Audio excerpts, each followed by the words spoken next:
अस्सलाम वालेकुम एवरीवन।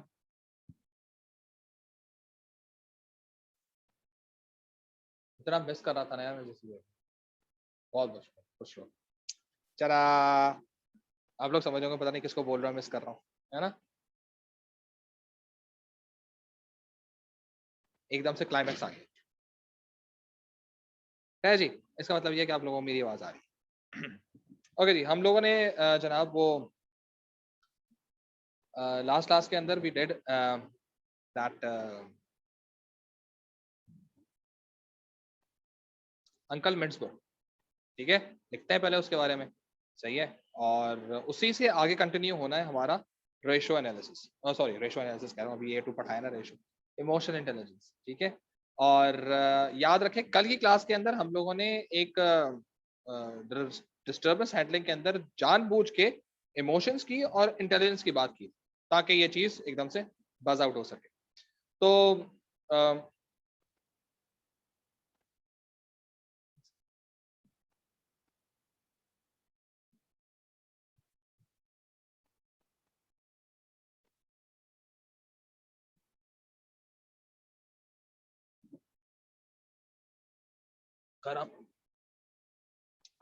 चले, जरा थोड़ा सा एक मैं आपको बेसिक हिंट दे देता हूँ। नहीं, हिंट नहीं देता, पहले मैं लिखवाऊंगा फिर मैं आऊंगा। चलो पहले लिखना शुरू।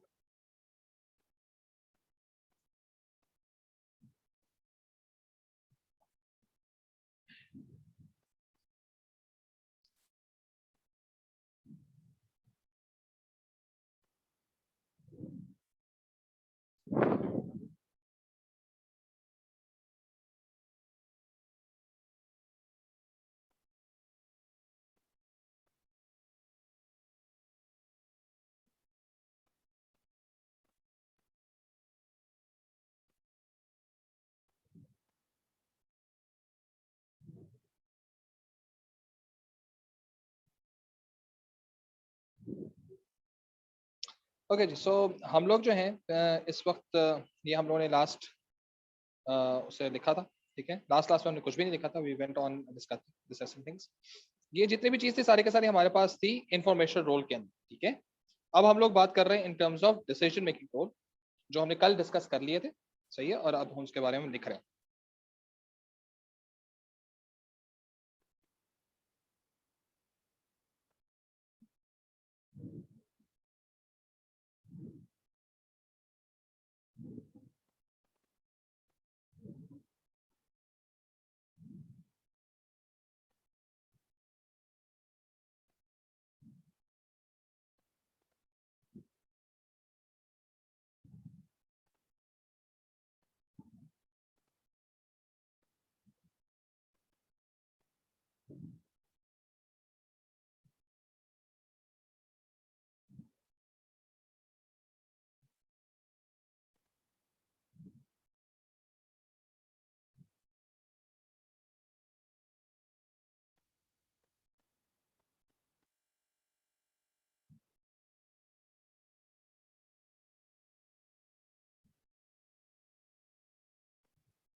ओके सो अभी हम लोग डिस्टर्बेंस हैंडलर के बारे में अभी नहीं लिख, पहले जरा इसके बारे में देख लेते हैं।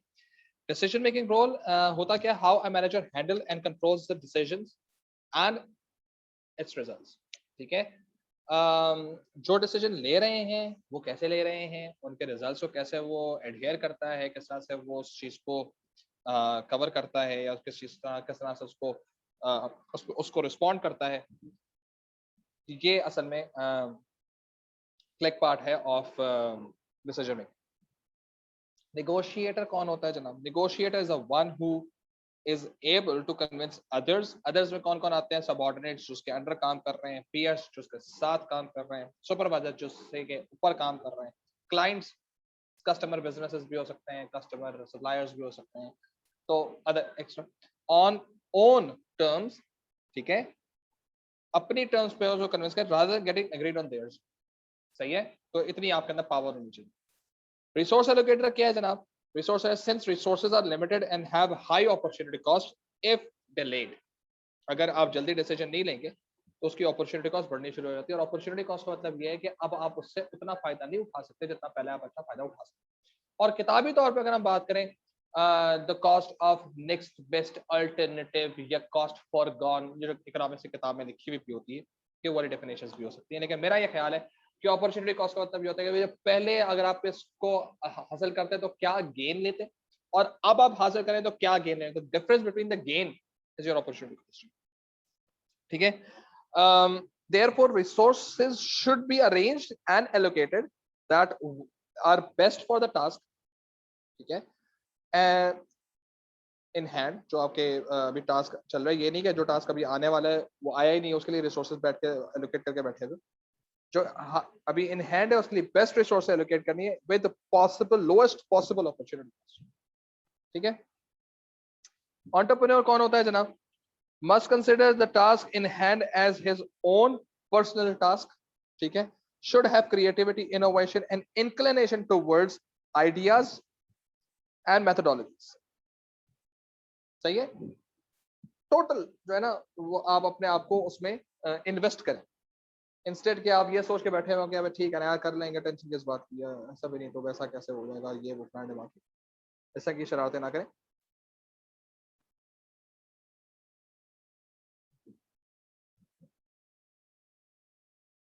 एक सेकेंड।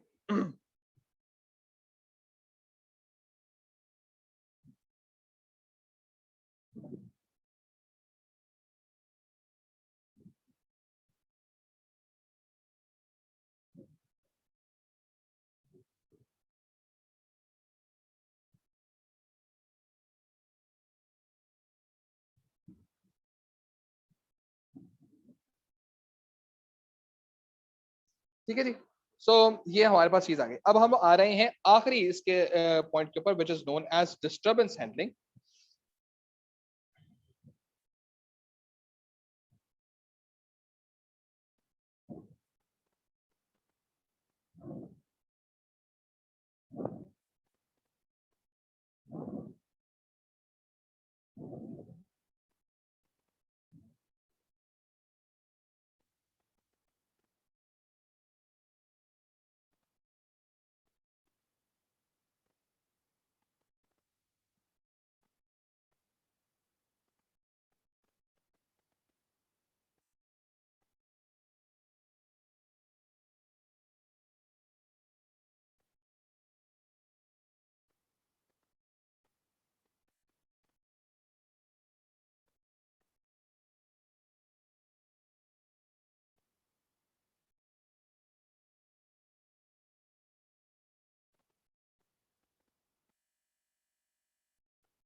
ठीक है, ये याद रखो कि जो आपके ये लोग होते हैं, क्या नाम है इनका, मैनेजर्स होते हैं, इनके सामने प्रॉब्लम्स हर वक्त आती रहती। ठीक है, और अब ये प्रॉब्लम जो है ये बेसिकली आपने कितने इंटेलिजेंटली, कितने ईज के साथ आपने रिजॉल्व करनी, ये तो घर पे करते हैं। लेकिन इसमें एक इंपॉर्टेंट बात जिसको आगे हम लोगों ने फर्दर कंटिन्यू करना है, इसलिए मैंने बात भी की है, दैट इज विदाउट डिसरप्टिंग और discontinuing your current flow of work. Current flow of work के ऊपर कोई इफेक्ट नहीं आना चाहिए, मसले रिजॉल्व भी हो रहे होंगे और चीजें हील भी हो रही होंगी, ठीक है। तो ये एक तरह का एक एबिलिटी होती है जो हर एक में इनबॉर्न नहीं होती, लेकिन बाज लोगों में ये बड़ा एक एक्सपेक्टर होता है कि उनके पास दुनिया के हर चीज का जवाब होता है। अगेन, लॉजिकल इंटेलिजेंस जरूर होती है, इमोशनल इंटेलिजेंस नहीं, जो हमने कल भी बात की थी। हर चीज का जवाब जरूर होगा, ये ऐसे कर, यार मच्छर ने काट दे तो मच्छर को काट दे, ये होता है उनको। तो सर उनके पास इतने लॉजिकल जवाब होते हैं कि आपने इधर से अपना मसला रिजॉल्व किया, उधर से उनका जवाब आ जाएगा। देखिए क्या वो लॉजिकल है या नहीं। मतलब फॉर एग्जाम्पल, आपको किसी मच्छर ने काटा, सही है, अब आपके दोस्त ने, यार मेरे मच्छर ने काट दिया, चूंटी ने काट दिया, तू काट लेता चूंटी को, टेंशन किस बात की, पकड़ के दांतों से चबा देता, उसको चुटकी काटता जोर से। That is a solution, but is it like logically तो ठीक है, टिट फॉर टैट हो गया आपका, लेकिन क्या वाकई इट्स नेचुरली डन? शायद नहीं। और सर अगर आपने चूंटी को पकड़ा और उसको पहले धमकाना शुरू कर दो, चूंटी को पकड़ो हाथ में, तो धम और आंखों के सामने लेकर धम और उसको घूर ही मारना शुरू करो, वो देखेगी भी नहीं कि क्या, पता नहीं क्या कर रहा है वो, सही है, लेकिन लॉजिकल है, ठीक है ना। तो पॉइंट इसी तरह से है कि ये चीजें जो होती है ना, ये थोड़ी सी उसमें रिवर्स सिचुएशन में चली जाती है। इस वजह से इस पर्टिकुलर चीज के ऊपर अब आए हमारे अंकल डैनियल गोलमैन साहब, ठीक है। सो हमारी जो ये इतनी लंबी राम कथा थी सारी के सारी, सही है, जो हम लोगों ने यहाँ से मोटिवेशन थ्योरी नंबर 1 मिन्सबर्ग के यहाँ से हमने बात करनी शुरू की थी, तो ये ऐसा ऐसा, अच्छा ये मैंने इसमें लिखा नहीं कौन कौन सी वो एबिलिटीज इसमें आती हैं, वो मैं लिख दूं साथ साथ। निगोशिएटर के अंदर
ठीक है। तो ये हर एक के अंदर जो है वो रिलेटिव बेसिस के ऊपर, नेगोशिएटर में स्पोक्स पर्सन की कहानी आती है और फिगर हेड भी आ जाती है। Figure head again is basically kind of exposure. तो देखो फिगर हेड हर जगह पे कहीं ना कहीं अपनी टांग जरूर अड़ा है, सही है। तो ये तमाम तर बातें हमने जितनी भी की हैं, सारी की सारी बातें हमारे पास हैं। तो मैं थोड़ा सा भरा मारूं, इधर जाओ, सिर्फ भरा मार रहा हूँ और कुछ नहीं है। आई कम बैक, ठीक है। बाजू का मुझे दिल चाहता है ऐसे की चीजें कर, हो चेक कर रहे हैं आप सिर्फ, ये देखिए, ये बेंचबर्ग के ऊपर पूरी कहानी लिखी है,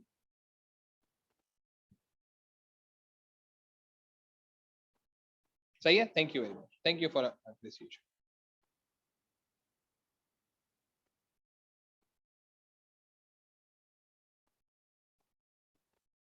अच्छा जी, अब आ जाते हैं हम लोग दूसरी थ्योरी के ऊपर, और दूसरी थ्योरी जो है वो हमारे पास है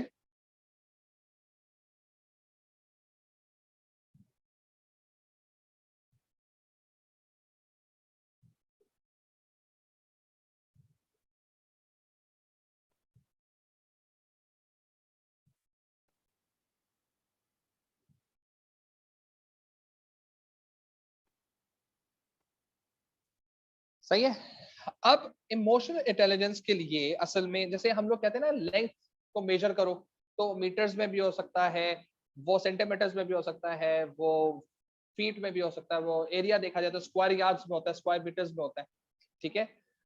इसी तरह से जब किसी के इंटेलिजेंस को मेजर किया जाता है, तो मुझे बता सकते हो कि इंटेलिजेंस का मेजर क्या होता है, मतलब इंटेलिजेंस को क्वांटिफाई किस तरह से किया जाता है क्या? क्या यूनिट इस्तेमाल किया जाता है कि इसका ये IQ है, तो मकसद how am I saying I am going to see से इंटेलिजेंस के लिहाज से।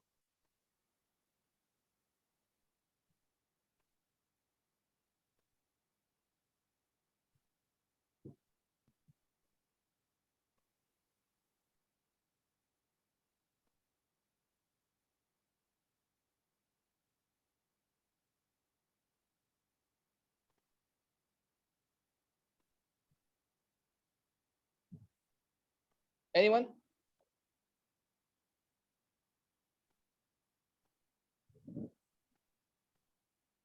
हाँ स्क्रीनशॉट कोई भाई मुझे बताएगा मुझे कि जो वो होता है इंटेलिजेंस को कैसे कैसे मेजर करते हैं, उसका पैरामीटर क्या होता है?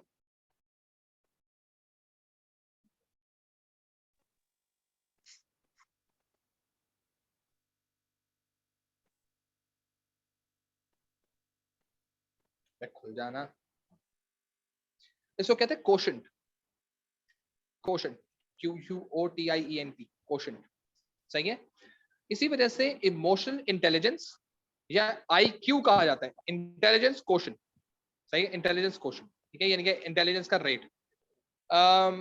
अब ये चीज ध्यान में रखो कि जो लोग इमोशनली इंटेलिजेंट होते हैं, these people have high IQ, नहीं EQ, EQ, क्योंकि इंटेलिजेंस क्वोशेंट नहीं है, ये इमोशनल क्वोशेंट है। सही है। सो इसको EQ कहते हैं। एक IQ होता है, IQ लेवल, ये वो IQ लेवल कहते हैं ना कि आइंस्टाइन का सबसे ज्यादा है, और एक पाकिस्तानी 9 इयर्स की 12 साल की एक बच्ची है, उसने भी बाईपास उसको भी बीट किया है माशाल्लाह। लेकिन उसको किसी न्यूज पे लेकर नहीं आएंगे क्योंकि वो थोड़ी सी तालीम से रिलेटेड बात है। वो जो टिकटॉकर थी ना मीनारे पाकिस्तान वाली, वो जरूर आ जाएंगे न्यूज पे।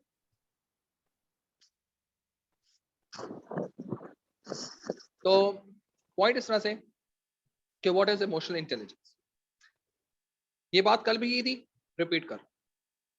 वो ये है कि जब आप बहुत ज्यादा हाई ऑन इमोशंस होते हैं तो basically you make uneven, unrealistic decisions. ठीक है। और जब आप वो अनरियलिस्टिक और अनइवन डिसीजंस लेते हैं तो उनको कवर करना या उनको अचीव करना आपके लिए रिलेटिवली मुश्किल हो जाता है, और आपकी परफॉर्मेंस गिर जाती है, क्योंकि आप रियलिटी के अंदर उतना कर नहीं सकते। आपने जोश में आके, आपने बलबले में आके, आपने एक्साइटमेंट में आके, आपने खुशी में आके या सदमे में आके आपने वो डिसीजन ले लिया। अब आप बैक ऑफ नहीं कर सकते। फॉर एग्जाम्पल, आपको किसी चीज पे गुस्सा आया, देखो अपनी रियल लाइफ को और कॉर्पोरेट लाइफ को ना थोड़ा सा डिफरेंट समझना। अपनी रियल लाइफ में तो आप सॉरी करके साइड पे हो जाते, ठीक है, लेकिन आप कंपनीज के अंदर सॉरियां नहीं चलती, और अगर सॉरियां चल गई तो उसका मतलब वो आपने अपने करियर में एक डेंट लगा दिया है। सही है। माँ बाप को सॉरी करके माँ बाप तो वैसे ही भूल जाते हैं यार, वो तो बहन भाई माँ बाप वगैरह तो याद नहीं रखने वाली कौन। ठीक है। कॉर्पोरेट याद रखती है और फिर चिपकाती है जब रिक्वायर होती। ठीक है। तो ये याद रखना कि आपने अगर कोई कॉर्पोरेट के अंदर, कोई प्रोफेशनल लाइफ के अंदर, if you have made a mistake और हाई इमोशन के ऊपर गुस्से में आके आपने रेजिग्नेशन दे दिया, वो एक्सेप्ट हो जाएगा? घर गए, गुस्सा ठंडा हुआ, यार गलती हो गई यार, नहीं करना चाहिए था यार, चलो मैं जाके कल सॉरी कर दूं। आप कल आएंगे, कल आपको पहचानेगा कोई नहीं। कल आप जाके अपना वो कार्ड वो स्वाइप आउट कर रहे होंगे, आपको आपकी अटेंडेंस नहीं लग रही होगी, आपको बाहर गार्ड ही रोक देगा। आप कौन यार, कल तो आया था यार, जीते तू भूल गया भाई को। सर आप तो कंपनी से आपको निकाल, आप तो चले गए ना कंपनी से, अब आपको तो वेट करना पड़ेगा। अरे नहीं नहीं नहीं, कंपनी में यार मैंने 15 साल काम किया, टेंशन किस बात की। ना जी ना, गए गए, टाटा हो गया। आपको रात में याद आया, शाम में याद आया, सॉरी कर लेता हूँ मैनेजर से। आपने उसको मैसेज किया, उसने मैसेज सीन ही नहीं किया। सीन किया तो उसने आपको रिप्लाई नहीं किया, आपकी टेंशन शुरू हो गई।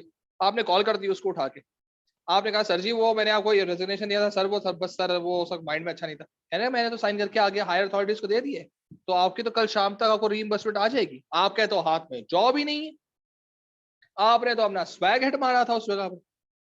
ठीक है, कि मैं नहीं सुनूंगा किसी की भी, अपनी करूंगा, काम करना है करो और नहीं करना निकाल दो।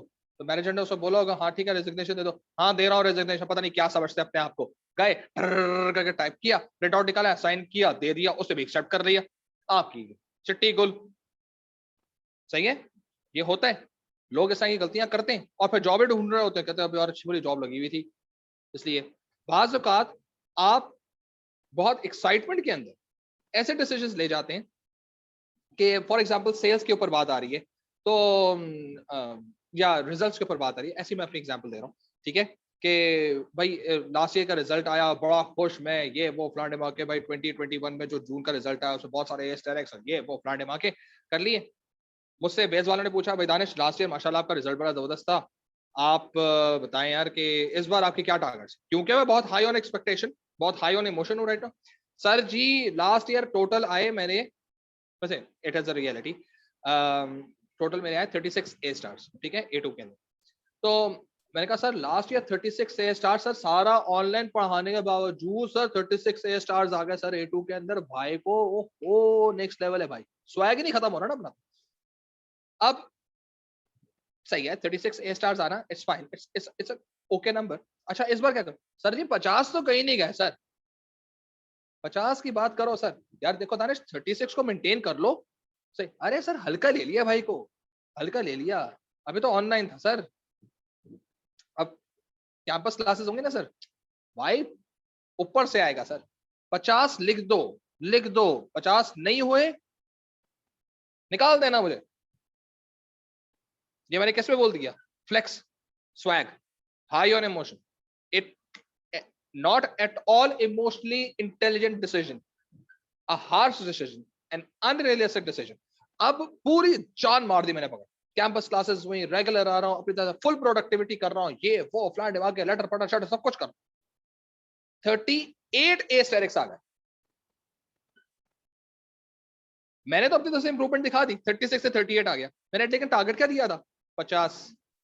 तो मुझे क्या वो कॉलेज रखेगा, नहीं, कॉलेज मेरे खिलाफ एक आराम से उसमें जाऊंगा, सर जी 38 है, हाँ यार दानिश तुमने तो कहा था 50 आएंगे, 12 कम आए, मेरी हालत बुरी हो चुकी, सही है, क्योंकि मैंने अनरियलिस्टिक टारगेट दे दिया। तो इसका मतलब ये कि अगर कोई भी मैनेजर इस तरह का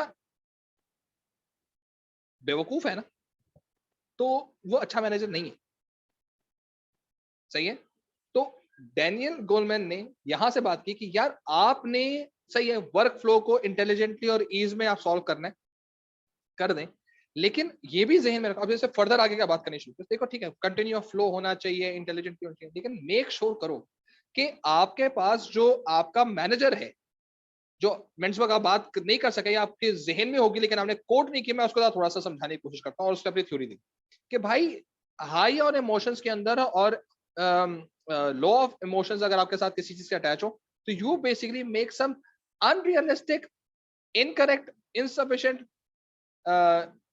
रॉन्ग डिसीजंस, जो शायद आप अचीव ना कर पा रहे हो, और अगर आप अचीव कर भी नहीं तो कुछ होता होता नहीं है। फॉर एग्जाम्पल सर जी मैं कुछ भी नहीं कर सकता जिंदगी में सर, आज तक कुछ नहीं किया सर, अब ब्रेकअप हुआ है फॉर एग्जाम्पल आप, ठीक है सर, बस इतना मैंने किया सर उसके लिए, सर उसने बस छोड़ दिया सर, सर कुछ नहीं रहा जिंदगी में सर अब। अच्छा यार बताओ बिजनेस में क्या, सर ये बस पास पास हो जाऊंगा, सर पढ़ने का दिल नहीं चाहता सर, पास पास हो, fine, you are low in emotion, you just set your target, उसके लिए हाथ से क्या करोगे, एफर्ट करोगे, जब उसके लिए हाथ से एफर्ट करोगे तो फिर क्या होगा, रिजल्ट भी वही आएगा। फिर बैठे हैं यूनिवर्सिटी में एडमिशन नहीं हुआ, तो यार यूनिवर्सिटी में पता नहीं एडमिशन क्यों नहीं हुआ, सब पढ़ लेता ना मैं, सही हो जाता। तो फिर आप आएंगे मेरे पास, सर वो यूनिवर्सिटी में एडमिशन नहीं हो रहा सर क्या करूं, अरे जब मैं बोल रहा था पढ़ लो, उसको क्यों नहीं, अरे सर वो सर बस गलती हो गई सर उसको, वो सर वो ब्रेकअप हुआ था ना सर, वो उस वजह से थोड़ा सा परेशानी चल रही थी सर। तो भाई उसको इतने नर्व पे क्यों ले रहे हो, गलत डिसीजन ले लिया ना, अब करो, भुगतो इस चीज को, that is basically what the point. तो ओरिजिनली उसने कहा देखो भाई, अब मैं बताना शुरू कर रहा हूँ, डैनियल गोलमैन की थ्योरी स्टार्ट हो गई है। डैनियल गोलमैन ने कहा कि आप अपने इमोशंस के अंदर रहते हुए इंटेलिजेंटली कैसे डिसीजन दे सकते हैं, फॉर दैट आप दो हिस्सों में चीजों को तोड़ दें, सेल्फ, मैं खुद, यानी कि आप हर कोई अपने लिए क्या है, सेल्फ है, सही है, सेल्फ, और सोशल, बाकी लोग। सेल्फ को उसे दो हिस्सों में तोड़ दिया और सोशल को उसे दो हिस्सों में तोड़ दिया, ठीक है। और उसमें उसने ये बात करनी शुरू की कि how these self and social are important, यानी कि आपके सेल्फ में भी इमोशनल इंटेलिजेंस होनी चाहिए और बाकी लोगों के साथ भी आपकी इमोशनल इंटेलिजेंस का लिंक होना चाहिए। तो अगर मैं इमोशनली इंटेलिजेंट होऊंगा अपने लिए, तो डेफिनेटली आप भी अपने लिए होंगे। ठीक है, आप मेरे सोशल में आ रहे हैं, मैं आपके सोशल में आ रहा हूं, तो अगर आप सोशली भी इंटेलिजेंट हैं और मैं भी सोशली इंटेलिजेंट हूं, तो we both have the same connection. Simple कहानी। अब इसमें आता क्या है वो अब हम लिखते हैं स्क्रीन पे जाकर। यहां तक किसी को कोई जो है तो पूछ ले। एआई की बेसिस समझ आई? अगर कोई क्वेश्चन है तो पूछ लो।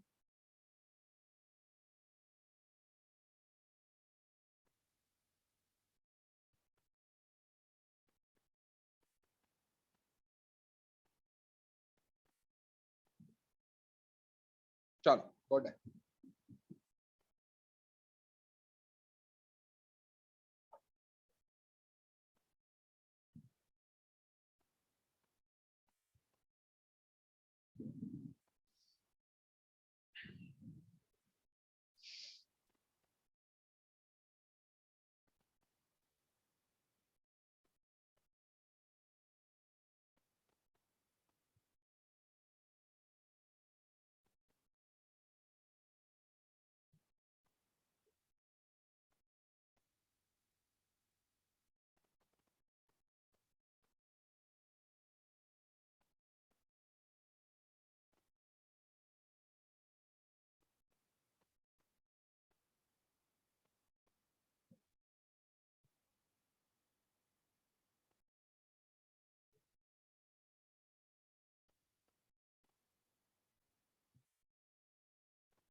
ठीक है।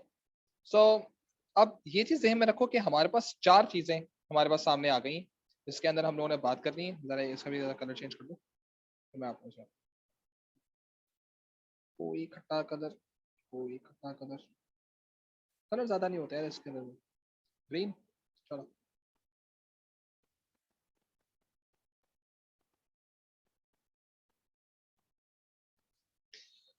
ठीक है जी। अच्छा जी, अब ये चीज ध्यान में रखो कि जो इमोशनल इंटेलिजेंस का यानी डिस्टर्बेंस हैंडलिंग को फर्दर एक्सप्लेन करने के लिए अंकल गोल्डमैन साहब आ गए, डैनियल गोल्डमैन।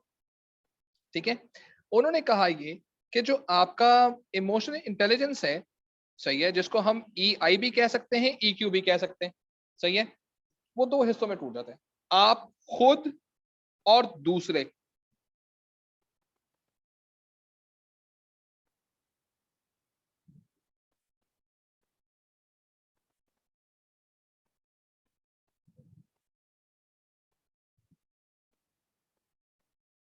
ठीक है, अब ये चीज ध्यान में रखो कि आप खुद क्या हरकतें करते हैं जब आप इमोशनली ट्रिगर होते हैं, ठीक है, और दूसरे जब इमोशनली ट्रिगर होते हैं तो क्या आपके अंदर इतनी एबिलिटी है कि आप पहचान सकते हैं कि वो इमोशनली ट्रिगर्ड है या नहीं।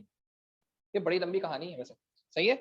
अब इस चीज को ज़हन में रखने के लिए उसने कहा कि भाई देखो बात सुन, मसला सिर्फ इतना है कि जब आप सेल्फ के लिहाज से बात कर रहे होते हैं ना, सेल्फ EQ की बात कर रहे होते हैं, अपने बारे में खुद बात कर रहे हो, तो पहले तो अपने बारे में अवेयरनेस लेकर, भाई आपकी कौन सी ऐसी कंडीशंस हैं, कौन से ऐसे सर्कमस्टांसेस हैं जिसमें आप अपने आप को कहाँ देखते हैं, इमोशनली ट्रिगर्ड देखते हैं। हो सकता है कि आपकी लिस्ट जो है इवेंट्स की, दे आर डिफरेंट, और मेरे इवेंट्स की लिस्ट आर डिफरेंट। मैं किसी दूसरी चीज पे इमोशनली ट्रिगर होता हूँ, आप किसी दूसरी चीज से इमोशनली ट्रिगर्ड होते हैं। फॉर एग्जाम्पल, आपको आपको जैसे भूख लगती है तो आप पागल हो जाते हैं, मतलब you just can not resist your hunger. ठीक है, बाज लोगों की इमोशनल इंटेलिजेंस के अंदर या उनके पैनिक सिचुएशन ट्रिगर होता है जब उनको सुट्टा नहीं मिलता। वो जब जब तक वो एक घंटे का, जैसे मेरा कजन है, he is a chain smoker, तो वो उसका 35 से 40 मिनट का स्पैन है, सही है, कि वो सिगरेट के बगैर रह सकता है। अल्लाह अल्लाह खैर सलाम, 45th मिनट के ऊपर he is just finding a way to get a cigarette so that he can smoke. वो इतना बुरी तरीके से चेन स्मोकर, पागल हो गया वो, पी पी का ना पागल हो चुका। तो अब वो उसकी इमोशन है। फॉर एग्जाम्पल पेपर, जैसे मैंने कल भी पूछा था, पेपर कंप्लीट नहीं हो रहा आपका, रह गए, लोगों ने कहा एंग्जाइटी और ये वो फ्लैट मार्के, ये चीजें क्या है, ये सारी की सारी वो कंडीशन है जहां पर आप अपने को पैनिक में लेकर आते। मोबाइल फोन आपने जेब में रखा, कहाँ गया, वो मिनी हार्ट अटैक जो आपको होता है, that is basically your emotional intelligence के वो अवेयरनेस। बाज लोग मोबाइल फिर चला गया, हाँ हाँ हाँ हाँ, ऐसे भी कॉमन। ठीक है, ऐसी कॉम भी एग्जिस्ट करती है जिसको फर्क ही नहीं पड़ता क्योंकि किसी का मैसेज ही नहीं आता। वो यू फोन वाले तो सिर्फ मैसेजेस करते हैं उसको, या दराज पी के वाले करते हैं, इसके अलावा कोई और करता ही नहीं है मैसेज उन लोगों को। ठीक है ना, या फिर मैकडॉनल्ड्स की तरफ से आ जाता है मैसेज, पुदीना ले आऊं, तो अब इसके अलावा किसी तीसरे का मैसेज आता नहीं है। देयरफॉर उसको फर्क ही नहीं पड़ रहा कि मेरे पास अगर मोबाइल हो भी या ना हो। सेल्फी लेता है तो अजीब डरावनी किस्म की आती है, लोगों को भेजता है तो लोग कहते हैं फिल्टर लगाया, कहते हैं नहीं भाई नेचुरल ब्यूटी है, लेकिन वो लगता है इसी तरह से करने फिल्टर्स लगाए। तो पॉइंट इस तरह से कि आप जब लोगों को चीजें भेज रहे होते हैं या चीजों लोगों के साथ जब आपकी कंडीशंस होती हैं, तो आपको पहले दूसरों को देखने से पहले अपने आप को एड्रेस करना। You need to know what is your panic condition, super panic condition, सही है, इमोशनली ट्रिगर। इसमें बस बाज लोग मूवीज देख रहे होते हैं, वो रोना शुरू कर देते हैं मूवीज देखते थे, इमोशनली ट्रिगर होते हैं। आप हॉरर मूवीज देखते हैं, हॉरर मूवी देखने के बाद लाइट बंद हो जाती है, आपको खौफ आना शुरू हो, इमोशनली ट्रिगर्ड है आप। ठीक है, बाज लोग हॉरर मूवी के अंदर हंस रहे होते हैं, मतलब दिमागी तवाज़ुन होता है लोगों का ऐसा। बाज लोग बॉलीवुड की मूवीज इतनी ज्यादा सीरियस ले लेते हैं कि वो बॉलीवुड की मूवीज रियलिटी में करने की कोशिश करते हैं, और बीच शारे फैसल पे खड़े होके नाचना शुरू कर देते हैं, और कोशिश ये करते हैं, पीछे मुड़ के देखते हैं, ना म्यूजिक चल रहा होता है, ना कोरस के पीछे लोग आए हुए होते हैं। ये क्या बात हुई, ये तो शरारत हो गई। आपने तो मकसद ये चीज जो हमने मूवी में देखी थी कि वहां से हीरोइन ने एकदम से इतनी अच्छी शायरी शुरू कर दी, और एकदम से पीछे से कोरस के पीछे लोग खड़े हो गए, और म्यूजिक भी चलना शुरू हो गया। जो हीरो था उसने भी आगे से खड़ा होकर नाचना शुरू कर दिया, तो उसके पीछे कोरस में लोग आ गए। भाई रियलिटी में तो ऐसा होता ही नहीं, अकेले नाच रहे हो, लोग देख रहे हैं ये क्या हो रहा है इसको, तो थोड़ी सी फिल्मी सिचुएशन बनानी शुरू की, लेकिन चली नहीं, हिम्मत नहीं हो सकी आप, ठीक है। This is kind of a situation जो आपको इमोशनली ट्रिगर करती है चीज, सही है। और ये चीज कि जी बाज लोग जो हैं वो रिजल्ट्स के ऊपर उनसे पूछा जाए यार तुम्हारे कितने मार्क्स आए हैं, मतलब मेरे क्लास के अंदर एक स्टूडेंट थी, इट्स नॉट जेंडर बायस, लेकिन कुछ ऐसे लोग होते हैं, एक स्टूडेंट थी, अम, मकसद वो अगर पेपर ना भी देना, ठीक है, उसके फिर भी 100 में से 100 आते थे, वो ऐसी थी।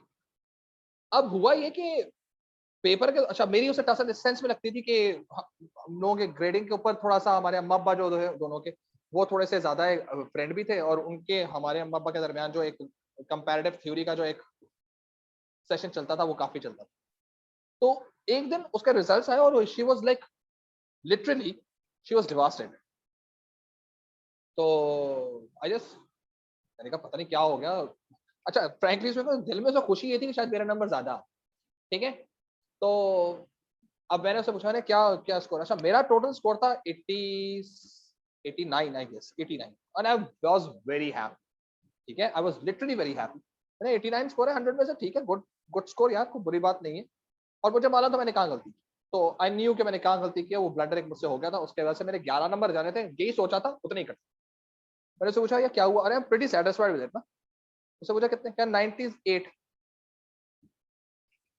98 में 2 नंबर पे तुम रो रही हो, और रो रही थी, शी वाज क्राइंग, 2 नंबर क्यों कट गए, और वो टीचर के पास बार बार जा रही। अच्छा और था भी क्लास टेस्ट, उस बोर्ड का एग्जाम भी नहीं था, वो क्लास टेस्ट था, और टीचर के पास, नहीं सर ये देखे ना मैंने ये करने की कोशिश की थी सर, इसको मुझे please they they number sir, देखे वर्किंग, वो कोशिश कर रही थी कहीं से उसका 1 नंबर मिल जाए, वो इमोशनल ट्रिगर थी उसमें।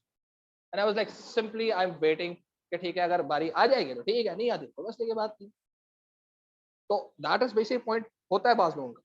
तो ये वो चीजें होती हैं जो कि हर बंदे की अपनी एक पैनिक कंडीशन होती है, सही है। आप कहीं गए किसी के साथ, ठीक है, आपने कहा तारीख तो यार तकरीबन आज 24 से 28 अगस्त है, लेकिन हम 14 फरवरी मनाने के लिए जा रहे हैं, ठीक है। तो आप 14 फरवरी मनाने के लिए कहीं पहुंच गए, तो डेट कोई और है लेकिन आप तो 14 फरवरी मना रहे हो ना, वहां पर आपके अम्मी अब्बू आ गए या उसके अम्मी अब्बू आ गए। अब मुझे बताओ, आपने उसके अम्मी अब्बू को नहीं देखा और उसने आपके अम्मी अब्बू को नहीं देखा, ठीक है, आपने जो एक दूसरे के साथ नैन मटक्का किया हुआ है, और आप लोग जो है वो बैठे हुए एक दूसरे से बातें बातें करते, प्लान बना के मिल ले। अब उस सिचुएशन के अंदर अगर उसकी अम्मी अब्बू आ जाते हैं, उसके अम्मी अब्बू, कजन, कोई फ्रेंड, कोई कुलीग, सही है, कोई उस रेस्टोरेंट में उस जगह पर आ जाता है, तो who is going to get emotionally triggered, मुझे बताओ। दैट पर्टिकुलर पर्सन जिसका रिलेटिव आया हुआ, इजंट इट, उसके लिए क्या हो जाएगी, पैनिक कंडीशन बन जाएगी, और आप बड़े चिल बैठे हुए हो। अच्छा उसके लिए वो क्या करना शुरू कर देगा, माइट बी पॉसिबल वो शायद वो इधर उधर देखना शुरू कर देगा, अच्छा यहाँ से चलो, क्यों चलो, अभी तो आए हैं, अरे चलो तो सही, आप वो कोई आ गया तो क्या हुआ, यही तो बैठ के बातें करनी, मौसम देखो कितना अच्छा, आप किसी और रोमांटिक मोड पे चल रहे हैं, उसकी कोई और इमोशनल स्टेट है, भाईजान काम नहीं होने वाला, बता दूंगा। अंडरस्टैंड, तो इसका मतलब ये कि वो जिनके साथ आप आए हुए हो ना, वो किसके अंदर है, दूसरे, आप खुद चिल, दूसरे परेशान। भाई देखो, रीड द फेस, सही है, मेक सेंस, चीज समझ आ रही है। तो इसका मतलब ये कि पहले तो आपको अपने बारे में क्लियर होना चाहिए कि आप किन कंडीशंस के अंदर ट्रिगर होते हैं, फिर आपकी हरकतें क्या होती हैं, how do you react when you are emotionally triggered. आप चीखें मारते हो, आपको हिचकियां आती, अच्छा I I I know one of my colleagues, बहुत अच्छी खातून, बहुत अच्छी खातून, और लेकिन उनकी जो हंसी है ना, वो बड़ी अजीब सी, हाउ हाउ हाउ करके हंसती है, मतलब हंसना शुरू करती है तमीज, फिर एकदम how how how how how शुरू हो जाता है, अरे this is literally very irritating. तो अब एक दफा अच्छी खासी बातचीत हो रही थी उनसे, तो ग्रुप में लोग हम लोग बैठे हुए थे, और ऐसे ही बातचीत हो रही थी, ऐसे किसी ने कोई मजाक वगैरह किया, वो मोहतरमा ने हंसना शुरू कर दिया। अब वो मोहतरमा हंस रही थी और उन्होंने बीच में हंसने में उनकी जो उनकी आदत थी, हाउ हाउ हाउ करके हंसना शुरू कर दिया। अच्छा वो कहता हाउ जैसे खराटे देते हैं ना, सही है, वैसे ही उनकी आवाज निकलती है हाउ हाउ करके। तो अब उन्होंने अपने, वो तो अब हंस रही हैं, हम लोग भी हंस रहे हैं, हम हंसते चले गए, वो चुप हो गई, हमारे हंसने की कंडीशन कुछ और थी फिर। ठीक है ना, समझ आ रही है कहानी। तो पॉइंट ये था कि वो बेचारी एम्बेरस होना शुरू हो गई, फिर हम सब चुप हो गए, यार थोड़ा सा ज्यादा हो गया। लेकिन पॉइंट इस तरह से कि हाउ पीपल रिएक्ट। ठीक है, बाज लोगों को पैनिक, परेशानी में नींद आ जाती, बाज को भूख लगती, बाज को रोना आता, बाज को गुस्सा आता, बाज चीखते हैं। ठीक है, जैसे आप लोग घर में प्रोटेस्ट अपना रजिस्टर करवाते हैं, तो वो मैं आप लोगों से पूछूंगा आप कैसे करवाते हैं रजिस्टर। ठीक है जी, तो ये पहली तो बात है कि आपको अपने बारे में मालूम होना चाहिए, भाई ये कंडीशन है, इस कंडीशन में ये हरकत करता हूं। ठीक है, ये कंडीशन है, ये रिएक्ट करता हूं। सही है, जैसे अब्दुल हाई बेचारा मारा गया, उसको पता क्या होने वाला है इसके साथ। सही है, अब्दुल हाई क्या करेगा, रोना शुरू कर देगा। अब ये मैनेजर साहब है जो रो रहे हैं, अब्दुल हाई बुरा नहीं मानना यार, दोस्त हो, सही है, इसलिए बात कर। ठीक है, तो अब पॉइंट इस तरह से कि एज सून एज ये उसका ठीक है, इमोशनल कंडीशन में ट्रिगर हुआ है और उसका रिएक्शन क्या है, रोना। फॉर एग्जाम्पल, चलो मैं एक और किसी बच्चे की टेक करता हूँ।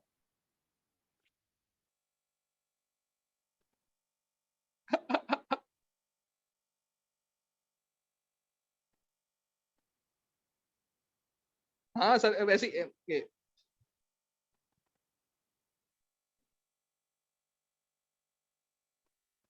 हाँ नहीं अब्दुल भाई, मैं आपको आपको आज ट्रॉल नहीं करूंगा, मैं आज करूंगा ट्रॉल।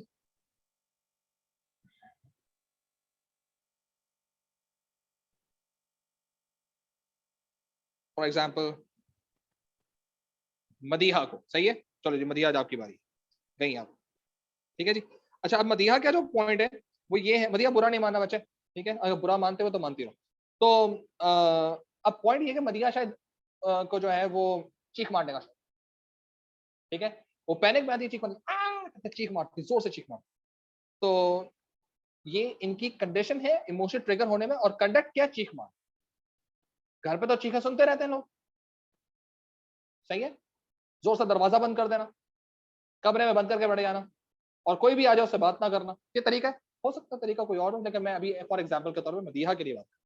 ठीक है, तो अब ये करती, यही हरकत वो कॉर्पोरेट में करती, चीखा मारना शुरू कर दी, लोग देख रहे क्या हो गया भाई, दरवाजा बंद, जोर से दरवाजा बंद कर दिया।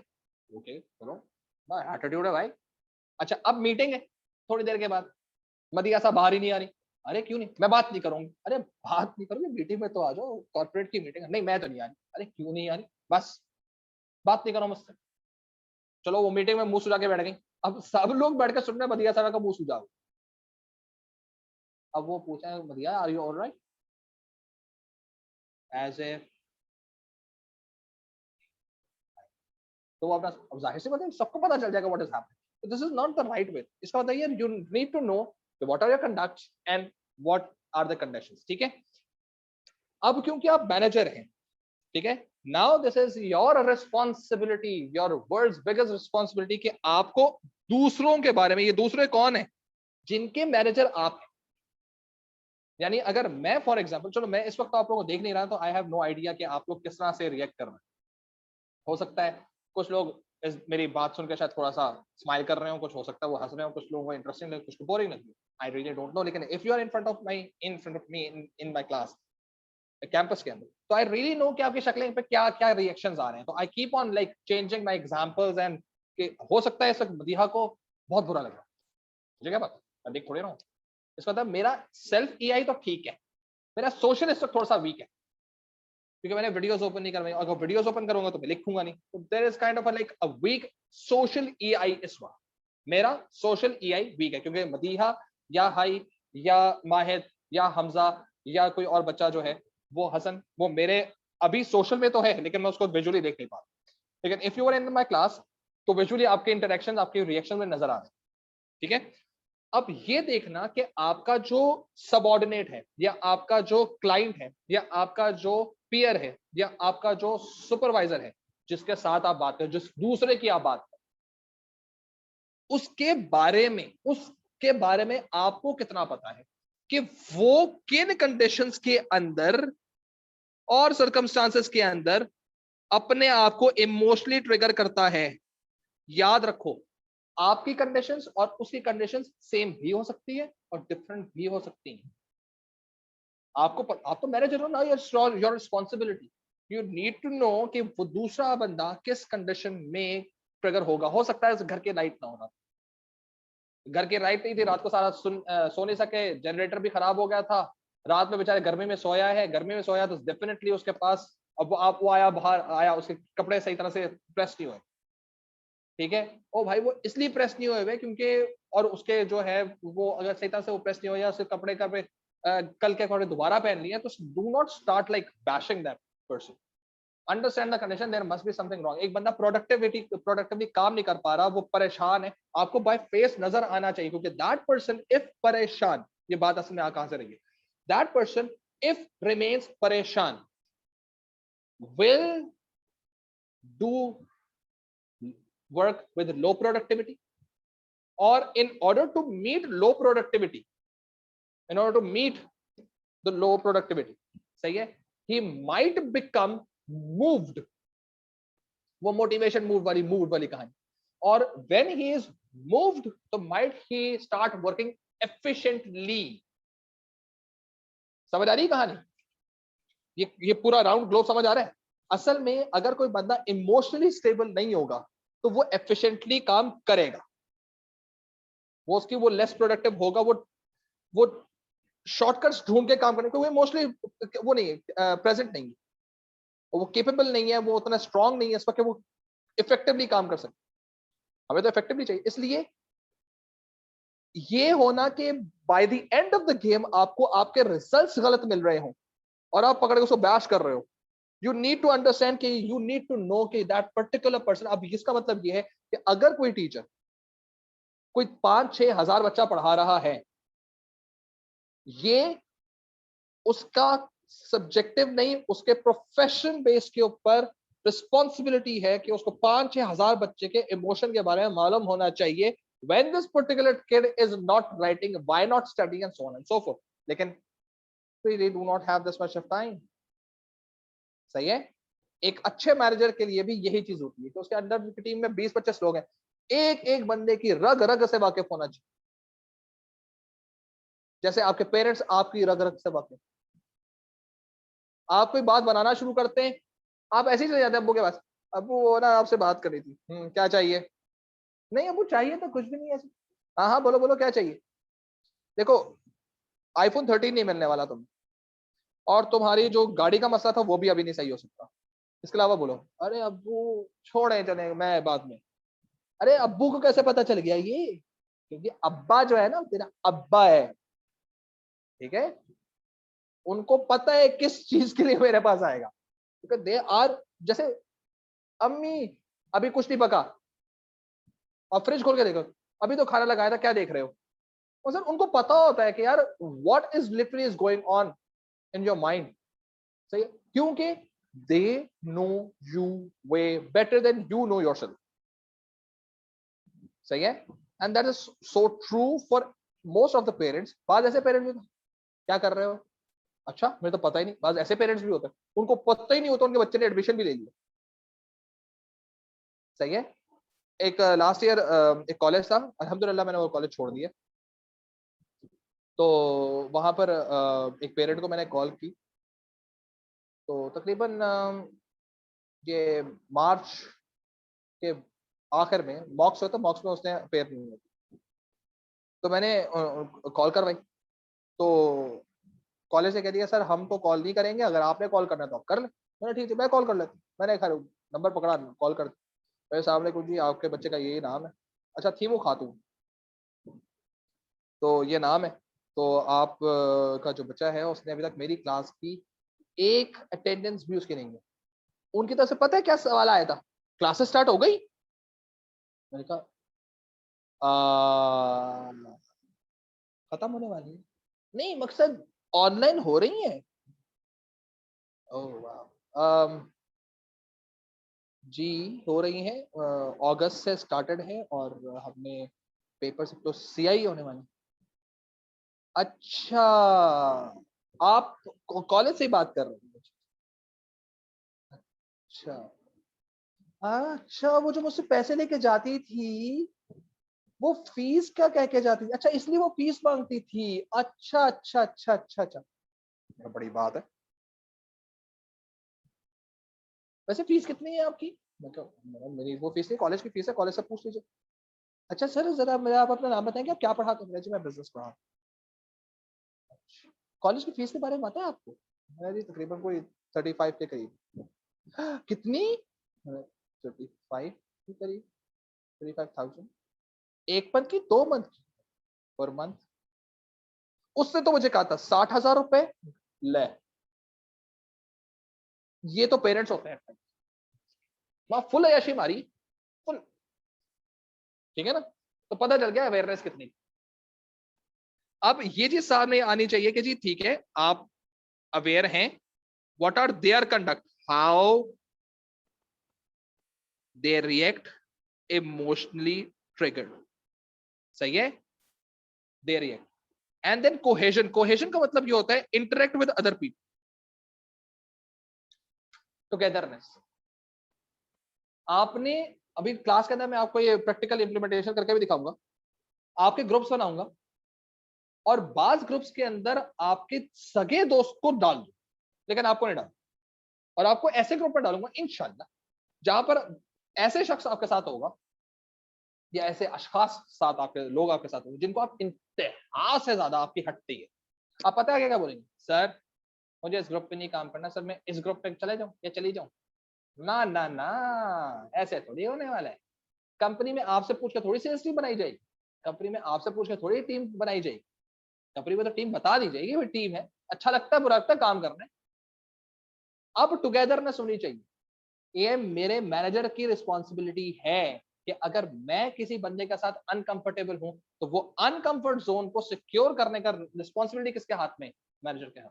अदरवाइज मैं इफेक्टिवली काम ही नहीं कर सकता। याद देखो, ये चीजें देख लो, मैं इफेक्टिवली काम ही नहीं कर सकता अगर मैं सेल्फ के ऊपर स्ट्रांग नहीं हूंगा अपने ऊपर, तो मैं इफेक्टिव मैनेजर नहीं हो सकता। और अगर मेरा सोशल स्ट्रांग नहीं होगा तो मैं अपनी टीम को इफेक्टिवली मैनेज नहीं कर सकता। सही है? और अगर मैं एक एम्प्लॉय हूं और मेरा सेल्फ स्ट्रांग नहीं है, मैं उसमें इमोशनली ट्रिगर्ड हूं, तो मैं इफेक्टिवली काम कर ही नहीं सकता। और यही self is going to somehow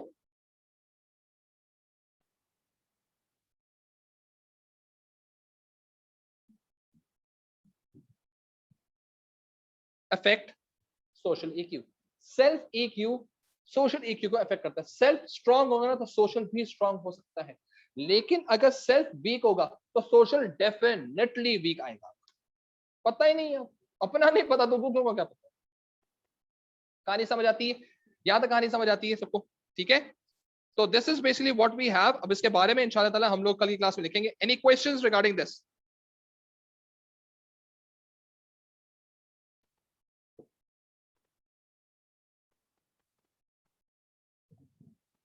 sir Shaheer, अच्छा शहीर की बात भी आ रही है।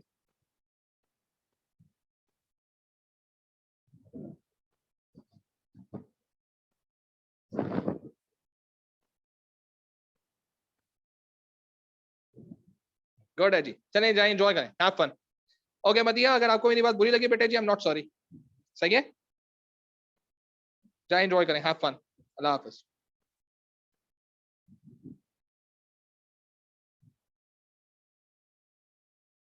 अगर इमोशनली ट्रिगर्ड हो तो उसकी प्रोडक्टिविटी फोकस से लिंक नहीं। हाँ जी, जाहिर सी बात। वो तो एकदम से पेप्सी के तरह आपके अंदर गैस भरी हुई है ना, तो एकदम से जैसे इमोशनली आप वापस आएंगे तो फिर आपकी प्रोडक्टिविटी गिर जाएगी।